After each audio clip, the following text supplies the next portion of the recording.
मैं बस अपनी गर्लफ्रेंड को तब सरप्राइज देना चाहता था जब वह शॉवर में थी, लेकिन मुझे बिल्कुल उम्मीद नहीं थी कि अंदर मेरी सास होंगी। उस पल मेरा दिल जैसे गले तक आ गया। घबराकर मैंने आंखें बंद की और चुपचाप निकलने की कोशिश की, लेकिन जैसे ही मैं मुड़ा, सामने ससुर से टकरा गया। डर के मारे मेरे पैर कांप गए, लगा घुटनों पर गिर जाऊंगा। जब मैंने सुना कि वह भी नहाने जाने वाले हैं, तो मैंने घबराकर उनका रास्ता रोक लिया। मैं उन्हें यह नहीं जानने दे सकता था कि मैं सास के बाथरूम से बाहर आया हूँ, वरना मेरी जिंदगी बर्बाद हो जाती। तभी मेरे ससुर रुक गए। उन्हें लगा कि अंदर उनकी बेटी नहा रही है और मैं बाहर उसकी रक्षा के लिए खड़ा हूँ। वे हल्की मुस्कान के साथ मुझे देखने लगे। मेरे पास सिर हिलाने के अलावा कोई रास्ता नहीं था। जब वे चले गए तो मैंने चैन की सांस ली, जैसे बहुत बड़ी मुसीबत से बच गया हूँ। जब मेरी सास बाहर आई तो उन्होंने मुझे डांटा नहीं, बस इतना कहा कि आगे से इतनी लापरवाही मत करना। फिर जब वे रसोई में खाना बना रही थी तो उन्होंने अपनी बेटी को एक कोने में किसी और आदमी को चूमते हुए देख लिया। ये देखकर उनका दिल टूट गया। उन्होंने बेटी से जवाब मांगा, लेकिन बेटी ने टालते हुए कहा कि वह बस मजाक कर रही थी। मैंने सब देखा था। तुम अपने कोच को किस कर रही थी? तुम गैरत के होते हुए ऐसा कैसे कर सकती हो? वह तुमसे प्यार करता है, लेकिन उसे कोई पछतावा नहीं था। वह हंसकर बोली, वफादारी से कोई अमीर नहीं बनता। टेनिस कोच बहुत अमीर है, मैं बस उससे पैसा लेना चाहती हूँ। Think about my needs, Mom.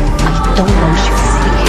Here we go again. I don't want you sing this film anymore, okay? बहुत बहस के बाद उसने वादा किया कि वह उस कोच से नहीं मिलेगी। उस रात माहौल हल्का करने के लिए मैंने उसे बाथरूम वाली घटना बता दी। मुझे लगा वह नाराज होगी, लेकिन उसने अजीब सी मुस्कान दी और कहा, यह तो बढ़िया मौका है, अब माँ मुझे कंट्रोल नहीं कर सकती। अगले दिन जब सास ने उसे फिर टेनिस खेलने जाते देखा तो रोका, लेकिन बेटी ने उल्टा धमकी दी कि अगर उसने दखल दिया तो वह वीडियो पिता को दिखा देगी। सास जम गई और बोली कि यह गलत फहमी है, लेकिन बेटी ने उनकी बात नहीं सुनी और ताना मारा कि वे उसके मामलों में दखल न दें। कुछ दिन बाद हम सब आंगन में केक खा रहे थे। मेरे दिल में अचानक एक भाव आया। मैंने सबके सामने घुटनों पर बैठकर उसे प्रपोज किया। वह रो पड़ी और हाँ कह दी। पिता खुश हुए, लेकिन माँ चुप रही। उन्होंने शादी में आने से मना कर दिया और मुझे सच बता दिया। जब मैंने उससे पूछा तो उसने झूठ बोला, लेकिन उसने खुद ही कह दिया था कि उसे टेनिस से नफरत है। मैंने अंगूठी उठाई, सबको अलविदा कहा और चला गया। वह पीछे दौड़ी, लेकिन मैंने नहीं देखा। पीछे से उसने अपनी माँ पर चिल्लाया और उन्हें दोष देने लगी। उसने वीडियो पिता को दिखा दिया, लेकिन पिता शांत थे। उन्होंने कहा, सच्चा प्यार वीडियो से नहीं टूटता, रिश्ता भरोसे पर बनता है। और उसी पल उसे समझ